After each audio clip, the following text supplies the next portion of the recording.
Vengeance! Welcome to another video, guys. Today we'll be looking at the best performing decks from Ashes of Outland so far. The meta is still pretty shaky, but we are already seeing some decks proving themselves worthy. With that being said, I still don't recommend you crafting too much, because we are sure to see another wave of nerfs in the next couple of weeks, but time will tell. In this video, I will give you 5 of the best performing decks, their win rates, their mulligan guide, and if it's worth crafting them. Anyway, drop a like if you enjoy what I'm doing, and subscribe if you're new. But now, let's get into the decks.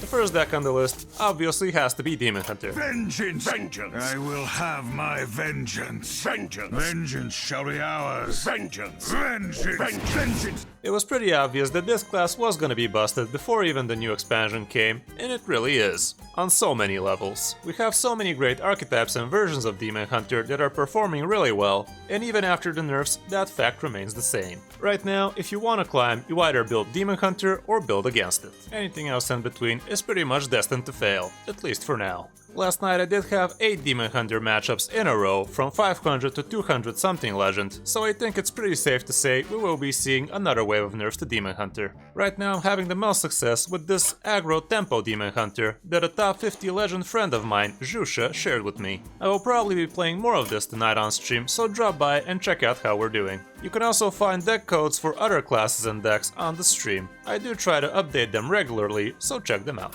Overall, it gave me great results against the majority of Druids in Legend, and also it was performing really good against the so-called counter decks like Warlock and Res Priest. It's really fast, it cheats out a lot of minions early on, and it can close games with a lot of reach as well. It's a very aggressive deck with almost no healing in it, but it manages to close out the games before healing ever gets relevant for you. The inclusion of Maiev is a bit questionable, but I find it working really well for me. I see some people started including Questing Adventurer in this deck, and I think that's not a bad idea too. Maybe even including only one Skull of Gul'dan would not be the worst idea, since you managed to close out most of the games before turn 6. The matchups look something like this, pretty green all across. Personally, for me, I find Rogues and other Demon Hunter matchups weren't too easy, since we are lacking any defensive tools, but overall, yeah, it's doing pretty well. For the mulligan, I always look for 1 or 2 good 1-drops and a weapon. If you already have some good minions you kept, you can also keep Satire and Frenzied Fellwing. Sightless Watcher also feels like a very good keep on turn 2, because it helps you curve out for your next turn. All in all, I'm pretty sure this deck will need another nerf, but if you're really itching to play it, I think you will be able to climb a lot with it. Battlefiend might lose 1 HP, Altruist and Kayn might go up in mana, and Glavebound will probably lose some attack too, so keep that in mind. We should hear about it in the next 1 or 2 weeks, so if you manage to hold off crafting till then, it might end up being better for you. Next up, we have a blast from the past with Galakrond Warlock. It's no surprise that people were reaching out for this old Galakrond control-y deck, because it eats demons for breakfast. It's a very solid meta deck from the past expansion, so I think it will stick around for this one as well. It barely runs any new cards from the new set, but it's considered to be at peak performance right now. I see a lot of people asking the same question about this deck, by the way. Why the hell is Zephyrus and Dragon Queen Alexstrasza in this deck? Well, the deck draws pretty fast, so you will be out of duplicates pretty fast too. You draw a lot with your hero power, and you cycle a lot with your Veiled Worshippers, so you will have no problems utilizing those two. In this particular version, we have 2 Unstable Fellbolts and Keldon as the only new cards from the new set. But you could try it with the Artificers instead for double healing from your Nether Breaths, or you could try the new Overconfident Orc for some nice early game taunts. All in all, it's supposed to be doing really well against the swarm of Demon Hunters right now. Here are the matchups. Spell Druid and Face Hunter will be a problem for you, but anything else is above 50%. OTK Demon Hunter might be a problem for you half of the time as well, since if the cards land in his favor, there won't be much you could do about it. With the others, you should be fine more often than not. For the mulligan, generally you will be going for your invoke cards. Depending on the matchup, you can keep sack packs, AoEs, and so on. Overall, it's very matchup dependent, but you shouldn't have any problems figuring out what you need to be keeping against each class.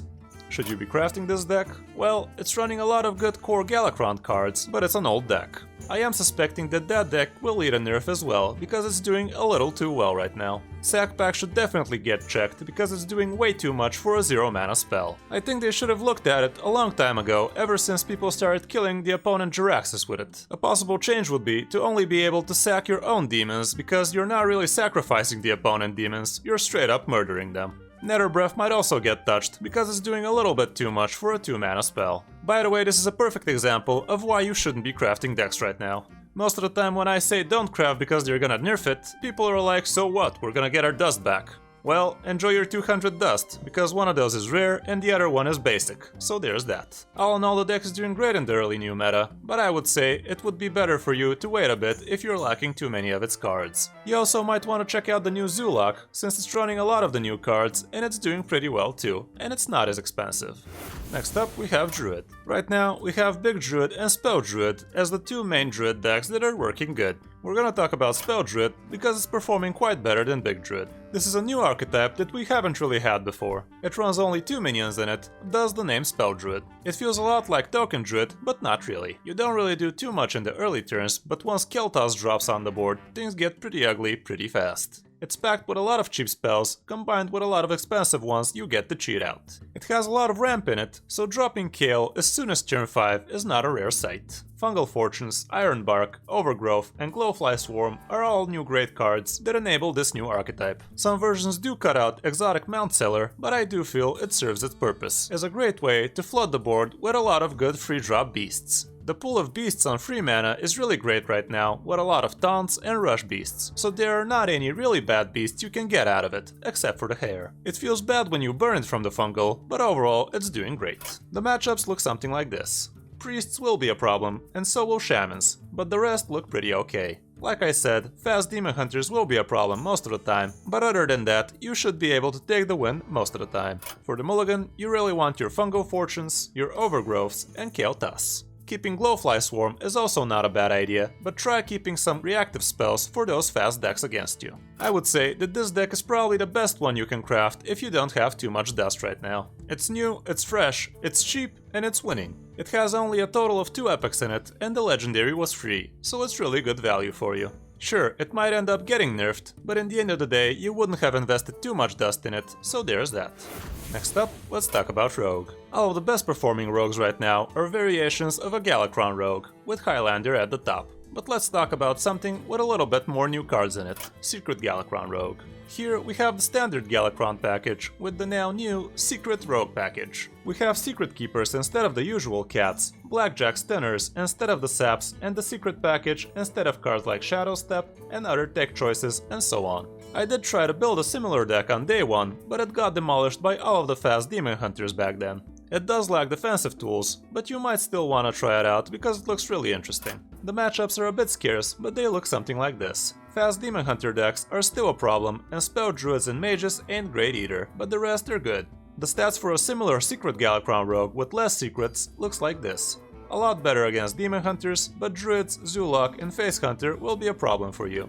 For the mulligan, you want your secret package first, so you can transition better for your Galakrond package later. Secret Keeper, Shadow Jeweler, and some secrets would be ideal for you.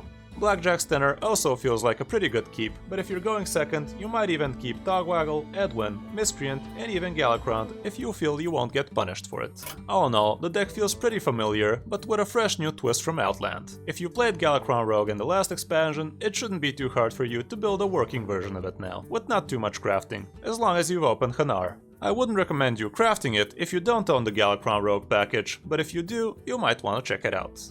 And the last deck on the list is gonna be a Highlander Mage. Spell Mage is also doing pretty well, but Highlander is a lot more consistent. This list is not too different from the Highlander Mage we knew from the past, but this one is a lot more dragon heavy. It's running quite a few new cards as well, including Evocation, which helps you fill out your hand quite easily. I guess now we know what was the main reason Giant got huffed, huh? This list is still pretty expensive, so I wouldn't recommend you crafting it if you're missing most of it. It lost one of its biggest high roll factors, namely Luna and her galaxy, but it still manages to cheat out a lot of wins with a lot of high rolls. It runs the new Mage Prime too, which can definitely punish your opponent as long as you manage to draw it in time. Here are the matchups. Demon Hunters are usually too fast for you, and Rogues pose a threat too, but the rest seem pretty fine. As long as you're not seeing too many Demon Hunters, you should be able to climb nicely with it. For the mulligan, you want the new Imprisoned Observer, Reno, Arcane Breath, Zephy, and maybe even the Prime. Keeping Intellect and the Mana Saber is not a bad idea either. Like I said, it's probably not a good idea crafting it if you're missing too many of it. It's quite expensive still, but it might remain relevant in the new meta too. You might want to check out the Spell Mage variant if you have most of those cards instead, but make sure to leave at least 10k dust on the side so you're able to craft the meta deck once it finally settles. There are quite a few other good decks that are performing pretty good right now, like Highlander Hunter, Res Priest, Galakrond Evolved Shaman, OTK and Highlander Demon Hunter, and so on. But like I said, you can only fit so many decks in a top 5. If you want to find codes for other classes and decks, check out my stream and you might find what you're looking for. Anyway, that's gonna be it for this video, guys. Hope this helped you make a better choice for what you will and won't be crafting. See you on tonight's stream, where we will play some of these. Thanks for watching. I'm qsA+yvA, and I'll see you in my next video or stream.